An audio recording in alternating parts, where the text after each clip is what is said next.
So welcome to shoreandbysea.com, and I'm going to hopefully do a very brief run through of what you can find at shoreandbysea.com and perhaps give you some hints and tips about where to find materials and how to search. The site is very big. We started in 2004 and it's grown and grown since then. It's the work mainly of Roger Bateman and myself. Roger is the contributor of the majority of the historical articles on here. I'm more the techie guy, but we've assembled as much as we can to make what I think is probably the most comprehensive local history website in the country. I haven't found anything that rivals the breadth or depth that we've managed to create in the 25 years we've been going. Just for the record, this is a site that's not taking any revenue. We don't have any subscribers or advertising, and all the costs of running it, the web servers, etc., is paid for by Roger and myself. So it's free to view, and the only condition we have is that the copyright is preserved, and we'll talk about that a little bit later. So if I can show you what you'll find initially, it's all menu driven, as you'd expect, and normally we'd go to the new page, which is where we have the recent updates, and these are normally short blog items, articles of interest, and you'll see a summation of those on the web page. That's the main homepage. You can see the short chunks here, but you can notice they've got the continue reading, which if you hit there, then it'll give you the entire part of that article for you to view, and the detail in that. So if I go back to the homepage, you'll see it goes back to just snippets of those. And so really the way to navigate is to use the main menu at the top, and it's put into what I think is fairly logical chunks. We put it under the word research or reference, and then you'll see that we then categorize them by date. So anything of interest from the 18th century obviously is over this side. And then I've done a subcategory of Bungalow Town because there's so much stuff about Bungalow Town. So that's got its own chunk or category in its own right. And likewise with the Swiss, and we've done a subcategory of World War I and World War II. And that's much the same with reference. So again, by date. We've also got another category which we call people. As you can see, there's quite a few articles on there. And then we've got the census and directories here. Now, they're pretty comprehensive. Some of them are images only. So they're scans of the original census, which will take a bit of reading. But also we've got digital versions of them, and they're now as PDFs, and you can search those within the actual PDF. So that's quite a good way of doing a bit of searching. We'll talk about general searching in a minute. So those are the census. We've got births and deaths and what have you, what you'd expect, but quite a lot of data here.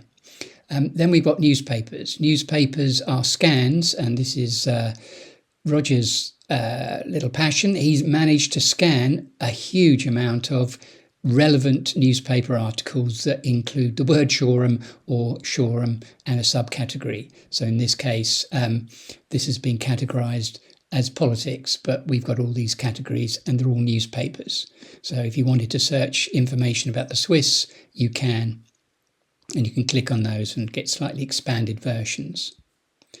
The other thing that's quite important is I've done what I would regard as a subcategory area. Now, this might be a neater way of searching for material rather than using these reference and research. So categories gives you a category that transcends across all the different eras. So this will have information about aviation, obviously from the 20th century, but streets will probably cover the 18th century, 19th as well. And so if you click on one of these categories, it'll give you initially a list of all the articles or photographs that we've got in date order here, and then it'll give snippets of each of those articles below.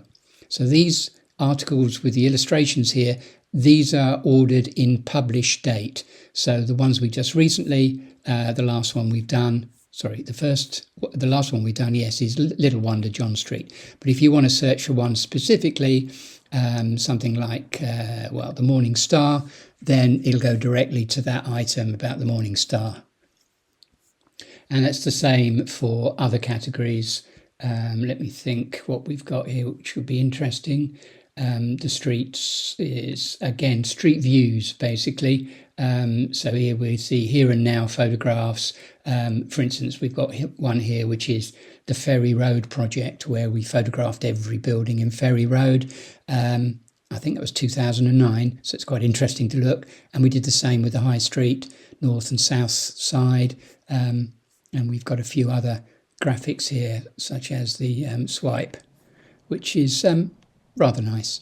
So going back to categories, another category is the blog, which is all the items that were discussed in the forum. These are mainly generated by Roger, and so you can see that there's an awful lot of blog items there in alphabetical order. And then at the bottom, they are the actual blog items themselves, which you can go and visit, and then click on the read more button, continue reading button, and then you can see the entire article, for instance. So that's categories, I think. Let me think, is there anything else interesting in there? Audio category. So this is the audio, the oral history project. So these are recordings of members of, the residents of Shoreham. Some of them go back quite a long time. So sadly, some of these people have now died. But that's the audio. We've also got a category which is videos, and that will give you all the articles that have included videos in their in the body of the article. So that's pretty far-ranging. Going back to categories again, let's think of anything else that reminds me. We've got the Bungalow Town subcategory, Old Shoreham, well, you can see, and aviation. We've got quite a bit on that. You'll notice it's got school here. I've tried to do as much as I can, but there's a limited amount of information on some of these. Some are more comprehensive than others. So Victoria Road School, for instance, you'll see there's quite a lot of information on that. That's a huge file. If you wanted to, you could find that another way by going to 20th century, because it's a 20th century school, and you'll see the schools are listed there, as well as other things like the RAF Truly Hill and the St Mary's Tower and things like that. So it's one of those things where I think you can browse for an awful long time and you'll find something of interest. But the challenge that I find is that we've got so much material on here that searching is quite difficult. And I'll touch on searching in a minute. Back to the menu, we mentioned photographs. We've got an awful lot of material here. Most is from either the Marley Pins, which is the Sussex Archaeological Society's archive, or private collections. Now, in the case of private collections like, Doris Steers, let's have a look at that as an example. These will be loading fairly briskly. There are a lot, but to show you as an example, these are all watermarked with copyright. The reason being is that whilst postcards aren't in their own right copyright, a lot of these collections were donated to us, or rather we're allowed to scan them and put them up on the website on the understanding that they were protected from being copied and then distributed everywhere on social media, and then the original owner of the private collection would lose control of them. Some of them would be personal photographs as well. So there's a blanket watermark on all the photographs, and we ask that you you adhere to that and don't copy. You can link to them by copying the URL, but don't copy, because otherwise that jeopardizes our next project, which will be another private collection, and the person who owns it will be less inclined to give it to us to scan if they know that it's going to be propagated beyond their control. These normally have a light box. If you click on it, it gives you a light box, and then you can go forward and back. And also if you control click or command click, it'll be opening a new page. and I'll click to that, and so you'll see it in full screen, and you can actually zoom in there. So that's quite useful for some of these where there's a lot of detail. So if I go back to that, you can also search within them. And if I could give you an example, let's go back to the Marley Pins. Now the Marley Pins Archaeological Society, as you notice here, this has got its own banner, so that it's almost, and the menu's different as well. So this is all Marley Pins materials. And so this one has got a huge amount. There's probably 2,000 photographs in this library. I've preloaded this. It doesn't actually load this quickly. You'll need a good internet connection. But the reason being, this is just showing all the galleries. There are shorter, smaller pages which allow you to see 3 galleries at once. Now you may say, well, why is it haphazard in display here, and why is the text? That's probably a conscious decision now, because it makes it easier for us to search. Actually, when it's more geometric, and it's more difficult to see, I think. The second thing is that if you wanted to search for a specific phrase, to search for a photograph, you could use what I often use on any web page, is Control F, Command F, or Control F on a PC. And if you do that, you'll see I've already typed in here at the top Sussex, but if we wanted Norfolk, and then it shows there are 109 matches, and you'll see already the first one is highlighted in yellow. And so you can now find all the iterations of Norfolk Bridge, and you can see the yellow, and it'll scroll down. So it's searching the text, and this is quite a good way of going through the whole 2,000 photographs and finding all iterations of the word Norfolk. Obviously, you can use all the search tricks of using the AND operator or operator, and this is quite it's a pretty impressive way of looking through for stuff that's not obvious. Or you can just scroll through. Again, if you want to see a close-up, you just command click, and it'll open up in a new page, which I think is this one, and there we go. So I'll go back to this. This is a pretty comprehensive coverage of the Sussex Archaeological Society's archive at the Marley Pins. It's not comprehensive in that it's everything. They have new materials coming into their archive regularly, but this is probably the best of, as of a few years ago. And it's an ongoing project to add to this archive. And as you can see, there's a catalogue, and there's also a subheading here, which is for the old Buckingham, Old Shoreham and Buckingham. And again, sometimes when you mouse over, it'll give you information about what the photograph is. And if you want to click it, it'll go to a light box, and then you can forward and back, and then close it down.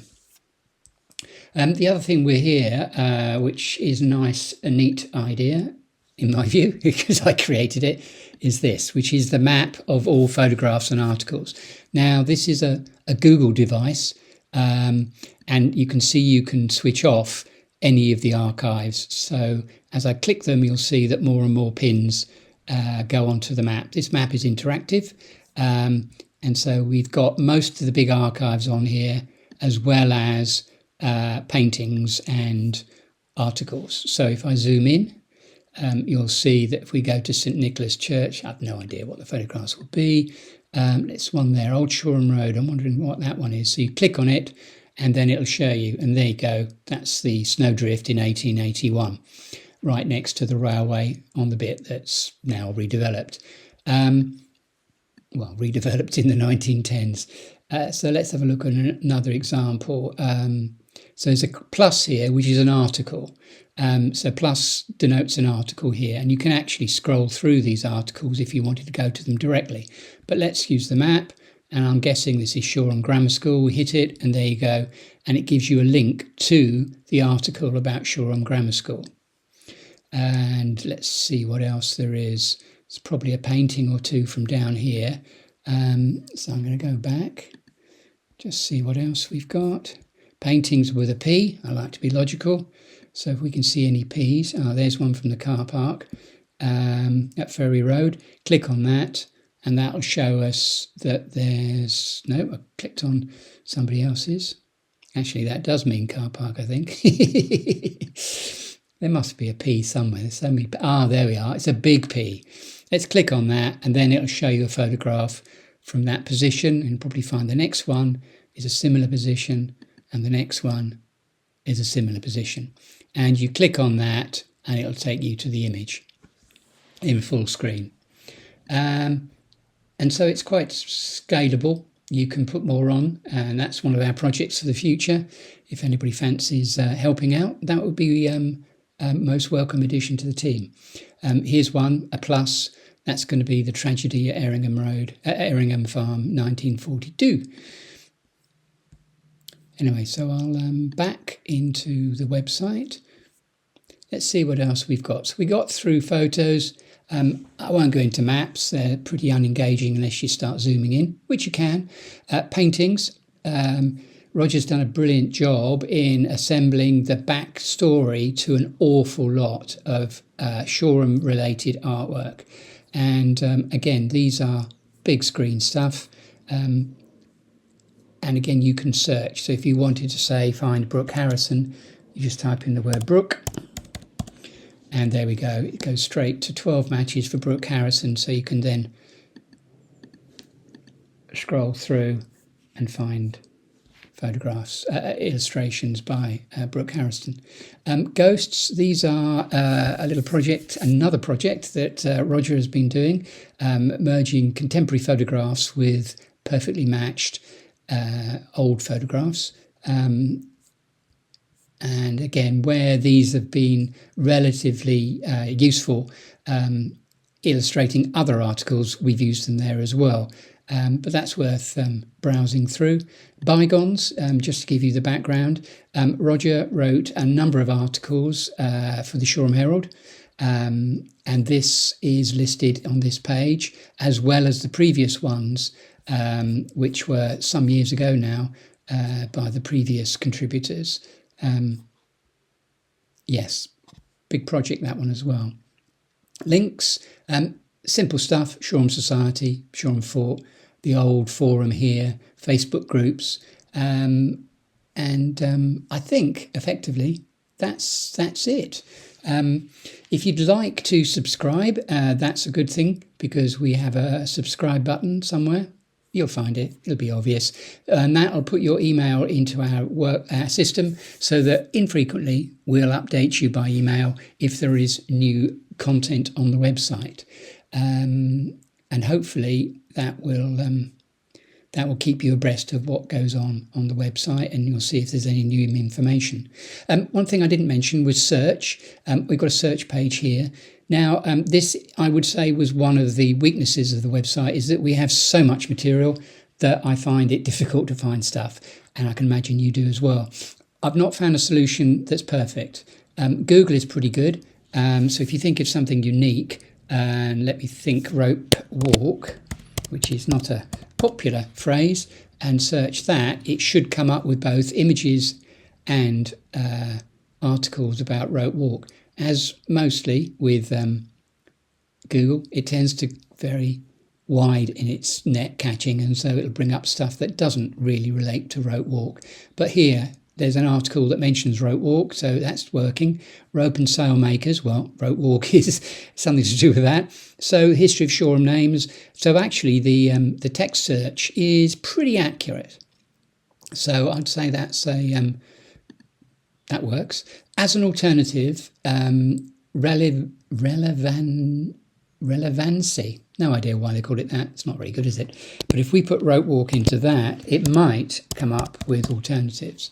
And so if I put that in there, in a different way, it displays them. So it came up with exactly the same 3 items that we'd previously looked at: the rope tackle, the history of street names, rope and sail makers. So this might be a little bit more, more discerning than the Google. So I would say use both. Obviously, there's a search button, search field here. contact here. If you have any questions, you can just contact us via the contact page.